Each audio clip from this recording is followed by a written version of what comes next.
Hello, fellow lovers of freedom and liberty. I'm Alex Jones. It's February 17th, 2010. In the last few weeks, we've reported on disturbing developments across the world as France, Italy, Australia, and other nations openly announced that they are imposing draconian internet censorship and restrictions that are even more oppressive than what we've seen in communist China.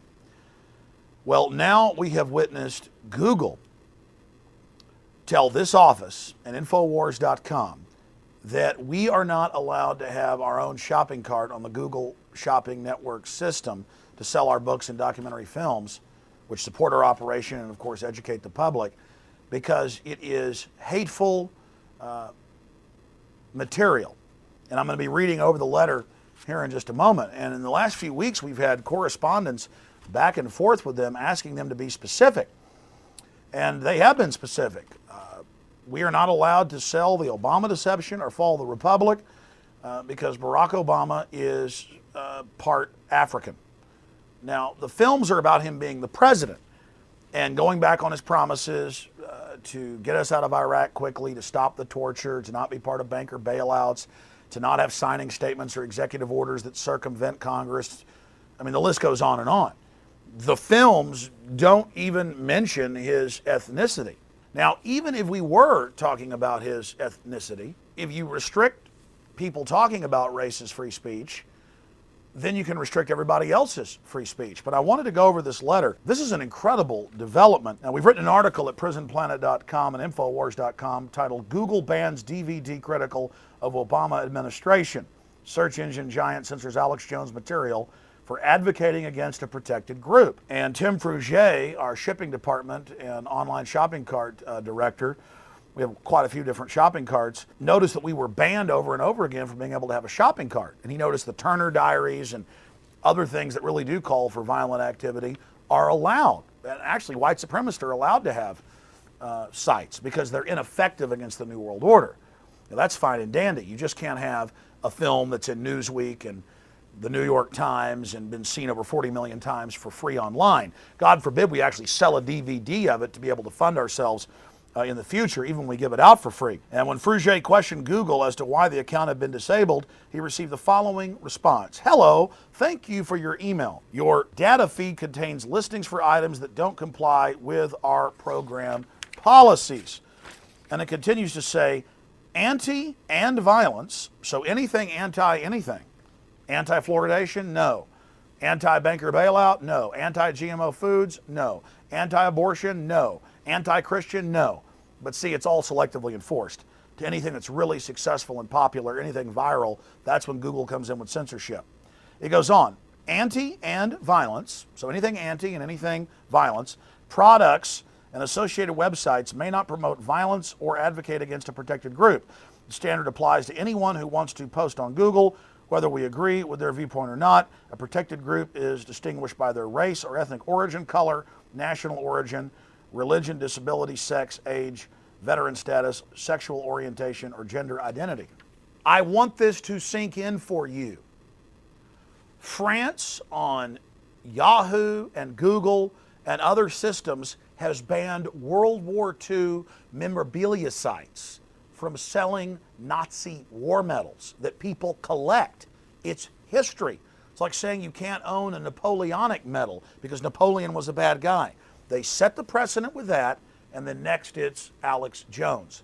And now Italy's saying you've got to have a license to get online, a license to have a blog, a license to upload video. Rudd over in Australia openly says he wants stronger restrictions than communist China, but he's running into a lot of resistance. Suddenly, all over the world, in so-called free government broadband that you pay for with your tax money, in England and Europe and Australia, we've gotten confirmed reports that people on their iPhones or laptops or computers can't access Infowars.com or PrisonPlanet.com. We covered that a few weeks ago.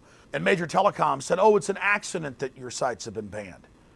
So all of this is going on. We have the head of technology development at Microsoft at Davos calling for internet licensing to get online, worse than China. We have the UN calling for it. We have Time Magazine calling for it. We have the New York Times calling for it. Internet 2, censoring people. Google and Microsoft and others helped build the architecture of censorship in China. Now they're bringing it here. We have cybersecurity bill that's passed the House that states that the federal government will take over all IT companies. They'll have to comply with them and put their software in to monitor and block everything they want to control. That they're going to hire bizarre youth corps out of high school and college to man the new cybersecurity army to go out and censor. The Pentagon admits they're countering the American people who are anti-war on the web. This is admitted. Under Bush and now Obama, tens of billions a year are spent on fake news packages and propaganda placement in TV ads and movies and television. It's everywhere. Look, the bottom line is this. Massive censorship is taking place because the truth is effective. Alternative news across the political spectrum is dwarfing mainstream newspaper websites, mainstream television network sites. Infowars.com and PrisonPlanet.com are the number 1 and 2. Infowars number 1, Prison Planet number 2, alternative sites in the world. They know they've got to put the brakes on what we're doing. And the point is, it's our websites today, it's your sites, it's your comments tomorrow. YouTube's engaged in more and more censorship, also owned by Google. What do we do about this? We start using alternative search engines like startpage.com, Scroogle, Dogpile, and many others. A lot of them have total anonymity when you're surfing the web. We start exposing Google, and that's happening. I mean, even PC World says that Google is now the evil twin of Microsoft. Steve Jobs of Apple came out and said that Google's motto of don't be evil is a complete joke. It is. We see continued massive censorship by Microsoft, Google, and others. We're not seeing it by Apple, and I'm not saying they're perfect by any stretch, but we're not seeing it from them. We're seeing Yahoo engage in censorship worldwide. Please tell your friends and family about Infowars.com and PrisonPlanet.com. There's a reason they're being censored. Every time we get attacked or censored or hacked or governments block us, we start more websites. We start new applications. We have one of the number 1 news apps now for free radio listening at the iTunes store. We're going to put a link up in the corner so you can download it for free and give it to your friends and family that are Apple users. We've got other free apps for the Android and other phone systems. This is the future of the internet, as everybody knows. So we're moving out and branching out, kind of like a starfish. You cut up starfish in 4 or 5 pieces to kill them. Each piece grows back. That's what we're doing. Because 14 years ago when I started, I was well aware from college in biology class about the starfish, and I believed in the starfish principle. That's been very successful for us. And that's what you should do as well. Every time you see a site being censored, whether it's WikiLeaks or the Electronic Frontiers Foundation and others, you need to promote them, support them. Some of you will say, hey, Google's a private company. They're allowed to do what they want. They control more than half the internet now. They admit they want to dominate all of cyberspace. They can't discriminate. In Nazi Germany, the first thing Hitler did was go and shut down Jewish stores and gypsy stores and Seventh-day Adventist stores. They first economically isolated people. This is a tactic that's been used. There is no equal protection under the law here. They just do what they want. They list you as a hater. Even if I was a hater creating racial strife, I should still have my freedom. But we're not. That's the point. They're even misapplying this. And it's also unfair trade practices. There's no appeal, there's no judge, there's no jury, there's no nothing. They say, you are attacking protected groups, and they give no example.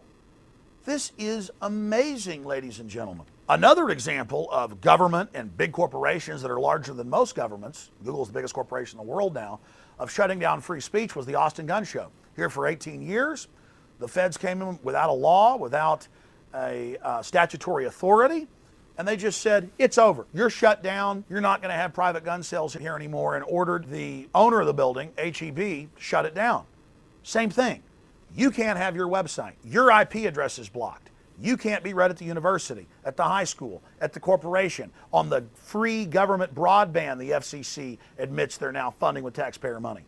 And then you can't have your shopping cart. And then your IP address is totally blocked. So I beg everyone, while the internet is still somewhat free in the West, share the video links to Fall the Republic, to the Obama Deception. Buy the DVD at Infowars.com. Visit the other shopping carts we've still got at Infowars.com. Support what we're doing on the very cutting edge of freedom of speech. You don't even have to agree with all of our content, just with the fact that we have a right, just as you have a right, to have your say. to stand on your electronic soapbox. It gets even worse in the Cybersecurity Act. The Cyberbullying Act says that if something you say is hurtful on the internet, you can be put in prison for years. If you hurt someone's feelings, this is the new tyranny. This Google letter says if you're anti-anything, you're shut down. Then we said, how about we just sell the Obama Deception or Fall of the Republic? Not even in the other books or videos. And they said, no, that is the offending material. You cannot sell that. What is it about those films that scares them so much? Because it shatters the left-right paradigm. The censorship is here. They're probing. They're testing. They're pushing the boundaries. They're seeing what they can get away with. Are you going to allow the West, Europe and the United States, Australia, New Zealand, to slip behind an iron curtain of censorship and tyranny? Info warriors, the choice is up to you.